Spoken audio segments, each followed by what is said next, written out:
એક નાનકડું ગામ છે. તે ગામમાં નટવરલાલ, સુરેશ અને દિનેશ નામના 3 ભાઈઓ રહેતા હતા. પિતાના મૃત્યુ બાદ ત્રણેય ભાઈઓએ તેમની મિલકતની વહેંચણી કરી નાખી હતી. દરેક ભાઈઓ અલગ અલગ રહેતા હતા. વચેટભાઈ સુરેશના લગ્ન પ્રિયા સાથે થયા હતા. પિયરથી પહેલી જ વાર સાસરીમાં આવેલી પ્રિયાને કોઈ કારણસર સુરેશ બહુ ગમતો નહોતો. તે કમજોર અને અરસિક પણ હતો. જ્યારે તેની સામે પ્રિયા ચંચળ અને રસિક હતી. તેને સરસ રીતે તૈયાર થઈને બહાર જવાનું, ફરવા જવાનું, ફિલ્મ જોવા જવાનું ગમતું હતું. પતિ સુરેશને એ કશાયમાં રસ નહોતો. પ્રિયાને લાગવા માંડ્યું કે તેણે એક ખોટા પુરુષ સાથે લગ્ન કર્યા છે. એવામાં બન્યું એવું કે પડોશમાં રાજુ નામનો એક નવો પડોશી રહેવા આવ્યો. તે 35 વર્ષનો અને પરિણીત હતો. દેખાવમાં રૂપાળો અને હૃષ્ટપુષ્ટ હતો. એક દિવસ પ્રિયાની નજર રાજુ પર પડી. રાજુની નજર સાથે નજર મળતા જ જાણે કે કાંઈક વાત થઈ ગઈ. બંનેએ એકબીજાને સ્મિત આપ્યું. રાજુની પત્નીનું નામ નિશા હતું. દિવસો વીતતા પ્રિયાએ નિશા સાથે સખીપણા બાંધી લીધા. એ બહાને તે એના ઘરે જવા લાગી. પ્રિયાએ સંબંધોની આડમાં રાજુને જીજાજી કહેવાનું શરૂ કર્યું. રાજુ પણ કોઈ મોકાની તલાશમાં હતો.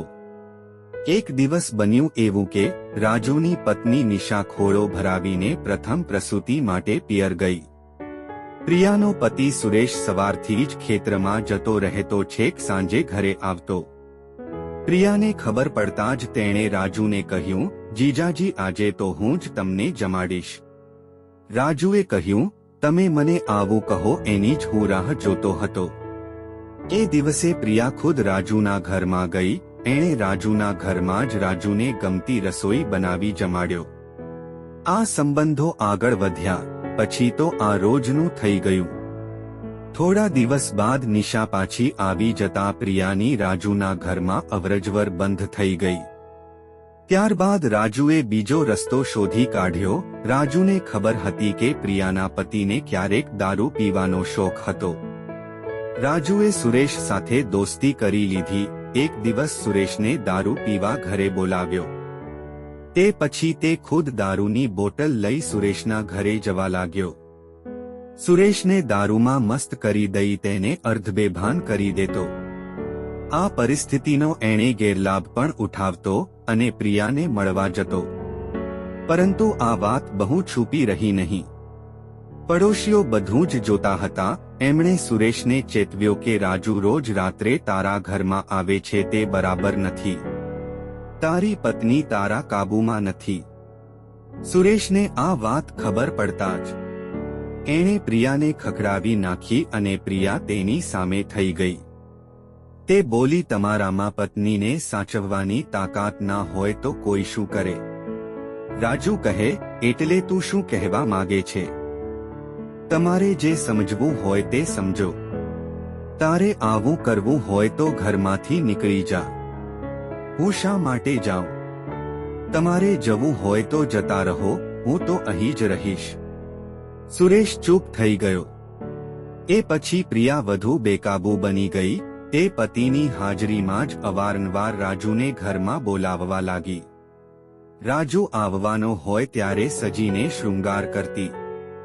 સરસ રીતે તૈયાર થતી, જાણે કે રાજુ જ તેનો પતિ હોય તેમ વર્તતી અને પત્ની ધર્મ નિભાવતી હોય તેવો વ્યવહાર કરવા લાગી.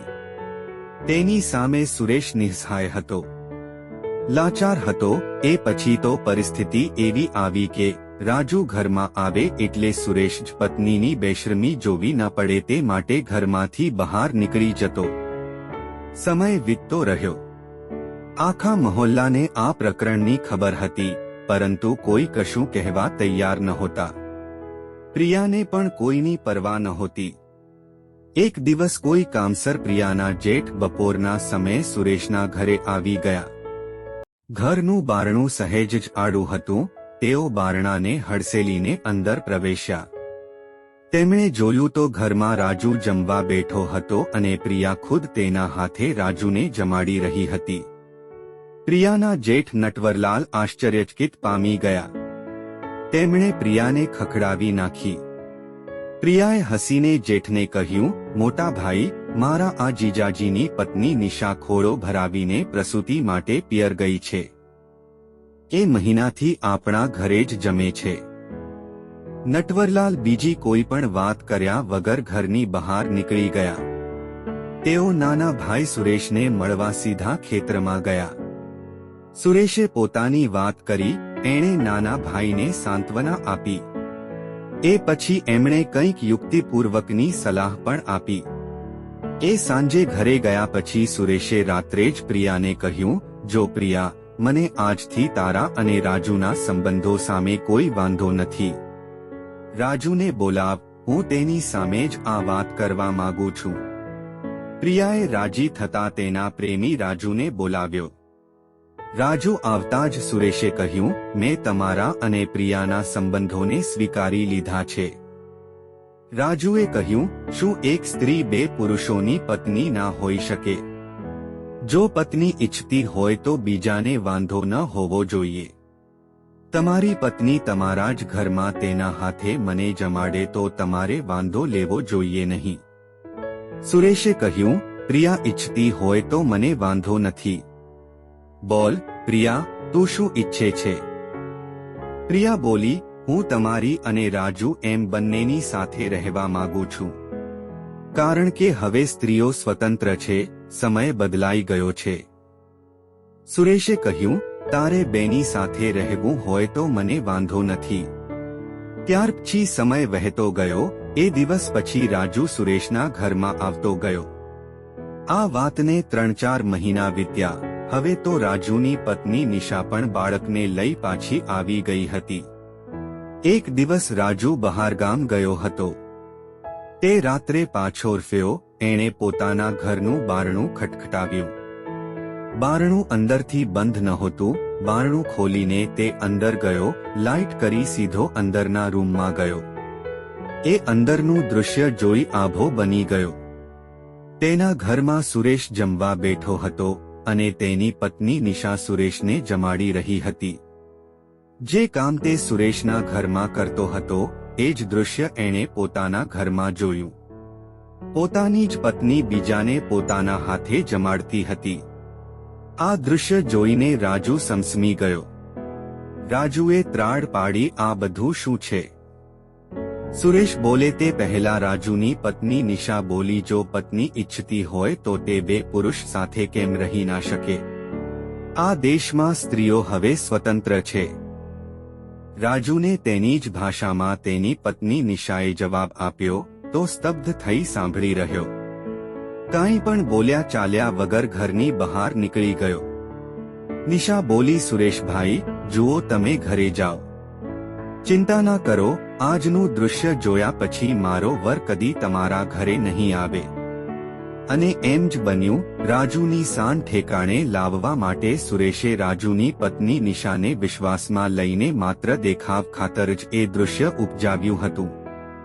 એ દિવસ પછી રાજુ કદીએ સુરેશના ઘરમાં આવ્યો નહીં. તો મિત્રો, તમને આ ક્યુટ અને romantic heart touching love story કેવી લાગી? જો તમને ગમી હોય તો અમારી આ YouTube ચેનલને સબસ્ક્રાઇબ કરી લેજો, જેથી કરી આવી અવનવી વાર્તા તમને રોજે મળતી રહે.